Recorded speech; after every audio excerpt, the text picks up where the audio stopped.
Diputado Negri. Perdón, presidente.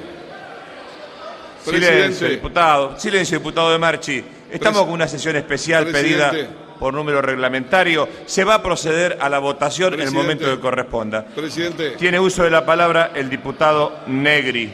Presidente, sin ánimo de contradecirlo y a los efectos que retomemos la tranquilidad con que comenzó la sesión, total es un segundo. Yo creo que debe ser sometida a consideración porque es una moción de orden. Hágala votar ahora y seguimos tranquilos. Me parece a mí.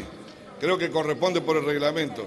No vamos a enredar sino en un debate que no va a terminar. Diputado Negri, le agradezco. Reconozco que usted ejerce la vicepresidencia de esta Cámara en el momento oportuno. Cuando concluya el listado de oradores, se procederá a la votación del mismo. Haga uso de la palabra. Muchas gracias. Bien, presidente. Señor presidente, en nombre del radicalismo vengo a fundar el dictamen de minoría de rechazo absoluto a la media sanción que viene del Senado. Voy a tratar de no incursionar mucho tiempo sobre las características del per saltum. Los fundamentos jurídicos son conocidos, algunos se han dado acá, e inclusive hay opiniones diversas sobre el procedimiento que se debe llevar adelante sobre la aplicación del mismo. Está claro que es una medida excepcional, es un bypass prácticamente en el proceso judicial de un mecanismo procesal por el cual la Corte Suprema se hace de la tramitación judicial en instancias inferiores para tomar conocimiento y resolver una causa. También podríamos debatir la necesidad sobre si se debe reglamentar por ley o no. Se ha discutido mucho sobre esto, inclusive hay constitucionalistas como Vidal Campo que piensan que es imprescindible, Gentile piensa que no, hay opiniones diversas al respecto. Y también podríamos recordar que en el orden federal solamente en 2 oportunidades se ha incursionado sobre el per saltum mediante el decreto del 2001, el 1387, o la ley 25587 del 2002. Disculpe, diputado, por favor, a los señores legisladores, les vamos a pedir que mantengan el lugar en su banca porque Guárdeme el tiempo, presidente. Le guardaremos el tiempo que corresponda, porque todos los legisladores requerimos el respeto del uso de la palabra. Podríamos diputado decir de Pedro, por favor, le vamos a pedir que se siente. Podríamos resumir diputado Ruy Cortina, gracias. Podríamos resumir, aunque no con exactitud, en 3 opiniones distintas de los miembros de la Corte a lo largo del tiempo sobre el per saltum o no, los que favorecieron a la aprobación del per saltum, pero con carácter excepcional, siempre que se cumplan requisitos de que hubiera sentencia definitiva en tribunales superiores, en las causas de provincia, los que lo admiten como conflicto de competencia, ese prácticamente niegan implícitamente el per saltum, y los que no lo admiten por no haber ley que no lo regule. Esos fueron votos distintos de distintos miembros de la Corte Suprema. Esto sería entrar en un debate jurídico, casi académico, y sería de una ignorancia supina frente a lo que estamos debatiendo. Está absolutamente claro, y es a todas luces, que acá se ha pergeñado un proyecto de una manera veloz, rápido, y que tiende solamente a dar respuesta a un caso particular de un conflicto de poder que ha creado el gobierno, frente a una ley que aprobó hace 3 años, que es la ley de media, y con algún sector privado que está planteando inconstitucionalidad sobre algunos artículos en la justicia. Es decir que, señor presidente, estamos frente a un debate político y esto no es una novedad. Y está bien que sea así, es sincero y transparente. Así ha sido reconocido por el senador Fernández, por el senador Pichetto en el debate en el Senado, ¿no? En realidad no es una discusión jurídica, aunque se lo quiera disimular mediante una discusión jurídica. Ha sido reconocido explícitamente.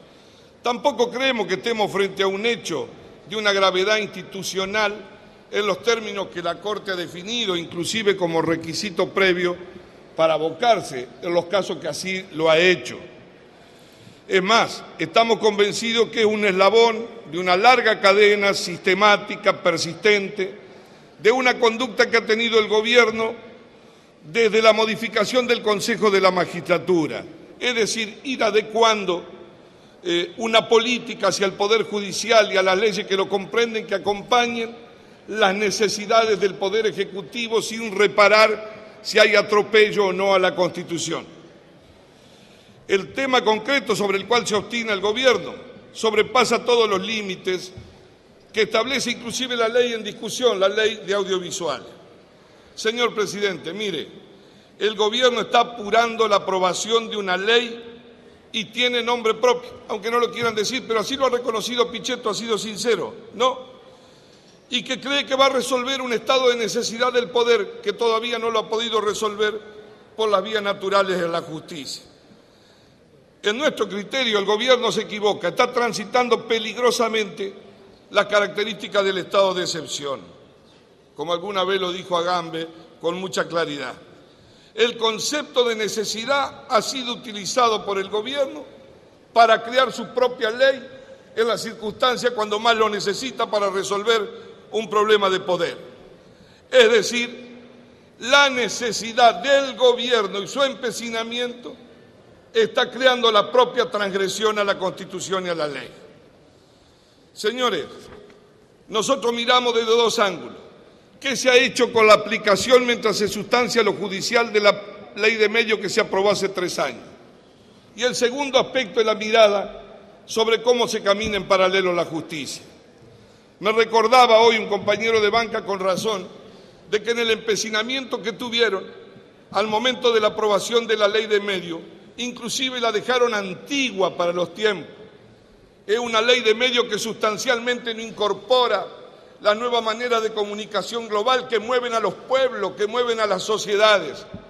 No incorpora los mecanismos de comunicación tecnológico, no regula nada sobre ello.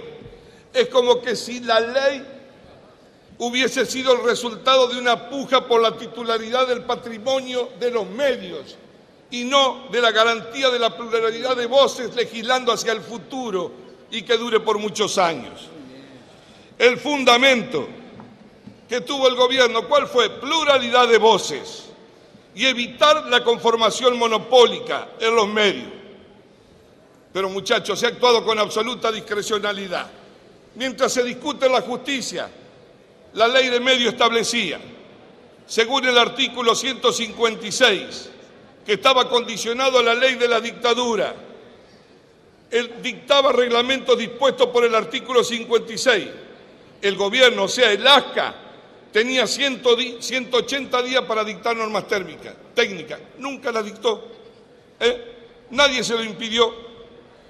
No se creó el registro público actualizado de licencias de dueños de medios que nos permitan saber a 3 años de sancionada la ley. A ustedes les debería interesar quiénes son los licenciatarios, cuántas licencias tienen, cuántas entraron en vigor, qué porcentaje accionarios la han conformado. No se hizo absolutamente nada.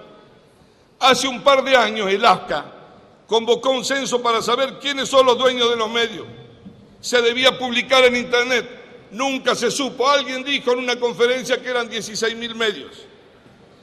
La ley, que creo que era el propósito en el discurso épico, prohibía la transferencia de licencias entre privados. Pero hemos asistido todos, lo vemos en los diarios, se brinda, se saluda, transferencia de acciones, transferencia de medios audiovisuales, de radio, sin autorización previa. Los que no eran nada son dueños, los que eran dueños de uno pasan a dueños del otro, se mueve el capital. No hay ningún registro, no se publica, y lo podría haber hecho el ASCA. Tenía la obligación por la propia ley que ustedes aprobaron. Después se convocó un concurso para otorgar 200 licencias, sin plan técnico, obviamente. Señor Presidente, esto marca que estamos frente a un debate político. Ha sido secundario el rol que se le ha dado a la propia ley que se aprobó y se ha trabado una lucha mano a mano, casi románica, con el enemigo que se construyó a partir de abandonarlo como socio. Mire, desde el 99 tenemos una ley de defensa de la competencia que ha sido muy buena. La ley establecía que debíamos tener un tribunal de la competencia integrada por jueces. El Gobierno nunca lo hizo. ¿Saben qué hicieron? Tremendo error. Delegaron en el Super Moreno la capacidad de determinar a criterio discrecional qué es un monopolio y qué no es monopolio. Qué fácil, así se restringe la ley. Y en el 2007, el 7 de diciembre del 2007, por la resolución 25257 de la Secretaría de Moreno, se autorizó la fusión de Multicanal. Es decir, los demonios de hoy, los ángeles de ayer. Y los que tienen vilo y intención jurídica y intención política a la democracia de la Argentina de hoy. No fuimos nosotros, por eso hablamos con esta tranquilidad. Y permítame detenerme un segundo. Es más, el radicalismo no viene a defender ninguna empresa particular. Estamos en contra de los monopolios por naturaleza y por formación. Es más, en esos años, en el 2004, 2005, 2006, cuando se aprobaba la fusión, nosotros estábamos bajo tierra. Teníamos que ponernos de rodillas para sacar la cabeza en algún canal de televisión. No éramos factor de poder, éramos despreciados. Ahora eso no nos quita la responsabilidad de ser objetivos de lo que se está diagramando y el modelo de país que tenemos por delante y de sociedad para poder comunicarnos. Nosotros, ahora sí, muchachos, nosotros venimos en defensa de la pluralidad de voces. Nosotros queremos garantizar la pluralidad de voces en contra de los monopolios que se están conformando por otro lado, convencidos que el proyecto del gobierno, lo que hizo la ley de medios, fue construir, lo advertíamos en el 2009, se nos reían, y desgraciadamente acertamos, un modelo de diversos dueños para que tengan los medios, pero que garanticen una voz única, que siga garantizando un modelo de proyecto de poder, de concentración, comunicación plebiscitaria y de relación con la sociedad con una sola voz que viene desde el poder. Es decir, que tenemos la absoluta tranquilidad de lo que estamos diciendo. Señor presidente, decía la entonces senadora presidenta Fernández de Kirchner, Cristina, bien, y yo comparto, en el 2006 en el Senado, no hay per saltum malo ni per saltum bueno. Me opongo a que se reglamente el per saltum. Frente a un hecho concreto era nuestro gobierno. Y lo planteaba con cierta razón. No se puede, porque dice no se puede analizar en abstracto, cuando se va a incluir una norma de esta naturaleza. Nosotros afirmamos en el 2006, cuando discutimos con ustedes, estaban armando un proyecto de poder afirmado en la emergencia económica, la discrecionalidad en el manejo de los recursos, un relato épico que es necesario, un enemigo necesario y una ley de medios que permitiera, bajo la apariencia de mostrar rostro de todas las fuerzas políticas, la unidad de voces en el orden de prioridades cuando el gobierno lo necesite. Es decir, una democracia de apariencia con actores que ocupan los escenarios pero no tienen capacidades iguales para resolver ni para expresarse en nombre de la libertad que establece la democracia como requisito básico. Eso es lo que buscaba el gobierno y eso es lo que busca, imponer una sola voz. Y la otra pata, ¿cómo es la embestida contra el Poder Judicial? A nosotros nos preocupa seriamente. Mire, decía bien Hamilton en El Federalista, el Poder Judicial es el único poder que actúa en forma contramayoritaria. Debe controlar a las mayorías. Hoy a ustedes, mañana a otros y antes a otros. Está claro que el proyecto no es inocuo. Es un eslabón de una cadena que comenzó con la reforma del Consejo de la Magistratura. ¿Se acuerdan? Cuando se cambió de 20 a 13 los miembros y del 25% de incidencia del Ejecutivo se pasó al 38% en la nueva composición. Después hemos visto renuncias de jueces por cansancio moral, recusación de miembros integrantes de la Cámara, denuncias penales contra jueces, amañada y traída de los pelos para apretarlos. 2 conferencias de prensa del ministro de Justicia adentro del Consejo de la Magistratura. El Poder Ejecutivo tiene un miembro, no es el dueño del Consejo de la Magistratura, tenía un propósito de amedrentar. La presión sobre los miembros del Consejo de la Magistratura, que no acompañan al gobierno con denuncias penales. Y lo último, creo que lo más grave, la aprobación en el Senado de la Nación de una lista de 17 conjueces en el contexto de una ley que obviamente consideramos antes y ahora que es inconstitucional, la ley de subrogancia. Dijeron que se valían de la designación de los 17 conjueces de una manera escandalosa. En la jurisprudencia de la Corte, cuando había rechazado la resolución 7604 del Consejo de la Magistratura que preveía un tipo de subrogancia, e invocaron en ese sentido que lo rechazaban porque, con razón dijo la Corte, solamente lo había resuelto el Consejo de la Magistratura y estaban fuera de la decisión los otros dos poderes, que es el Poder Ejecutivo y el Poder Legislativo.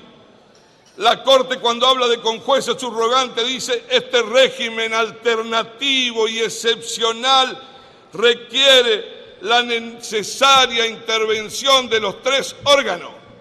Y se fue frente a una ley inconstitucional para usarla, y advertimos que vamos a pedir la inconstitucionalidad frente al hecho concreto que se ha dado, porque ha sido tan grosero que, sabiendo de la inconstitucionalidad, recurrieron al método viejo de designación de jueces, el del Poder Ejecutivo y el Senado, tirando por borde el avance de la Constitución de 1994 y dejando afuera el Consejo de la Magistratura como lo establece la Corte, pero además de ese, olvidándose hasta del propio Néstor Kirchner, a quien nombran todos los días, y dejando de lado la resolución sabia e inteligente de Kirchner de abrir la posibilidad de oposición con la lista en el Senado para que cualquier ciudadano pudiera ejercerla en nombre de la transparencia y de la independencia de la justicia. No se cumplió ninguno de los pasos.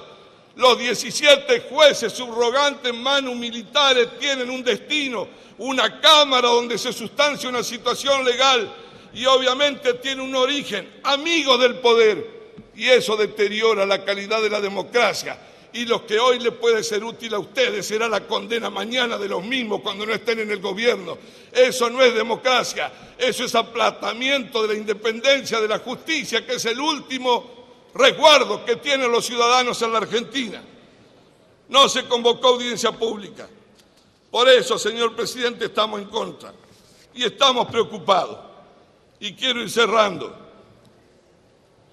Miren,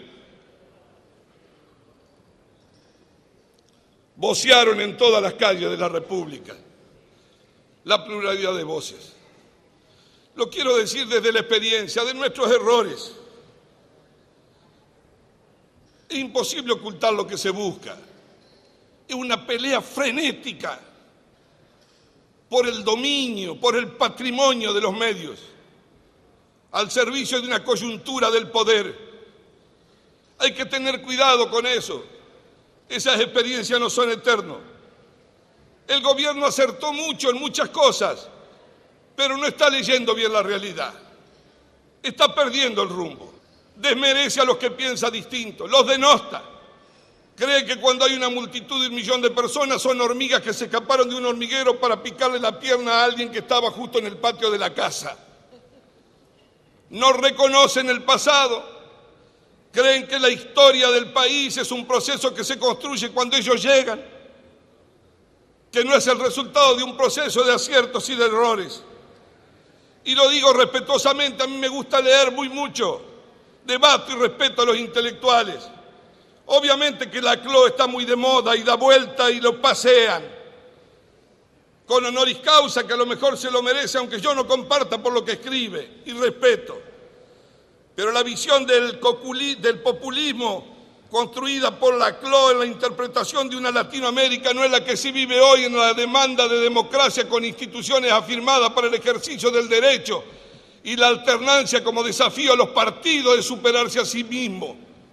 Es la idea de que si no hay perpetuidad y no hay autosucesión, no hay país posible. Eso es como ponerse al borde de Dios, pensando que sin mí la eternidad no puede ser posible, o solamente lo es posible si es para mí. Por eso, señor presidente, hay posibilidad de cambiar, de corregir los errores, pero hay que reconocer la realidad. Nosotros estamos dispuestos a debatir sobre eso, Pero no quiero terminar de ninguna manera trágica. Le quiero decir inclusive lo que nos puede haber pasado a nosotros en el gobierno. Y el peronismo lo sabe. El peronismo sabe cuando las nubes traen piedra o cuando solo traen agua. Y sabe qué tipo de paraguas tiene que abrir a lo largo de la historia. Mire, en postrimería de antes del 2009, de lo que desgraciadamente ocurrió, esa división de la sociedad, mala lectura de la realidad. Yo conté una anécdota y con esto termino. Es un cuento nada más y no peyorativo. Iba un señor conduciendo por la General Paz a 120, 130 y escuchando la radio. Mitre debe haber sido. Que le dice: queremos avisar a los conductores que se dirigen por la General Paz que hay un conductor que viene a contramano y que peligra la vida de todos. Y sonriéndose con mucha ironía y mirando el tablero de la radio, le dice: qué bárbaro este tipo, no lee lo que está pasando. Es una multitud la que viene en contra. Si el gobierno no lee la realidad, lo que debe reconocer es que está al borde no de equivocarse en la política, es de no comprender el poder y elegir cualquier camino para poder quedarse en él. Nada más, presidente. Gracias, diputado.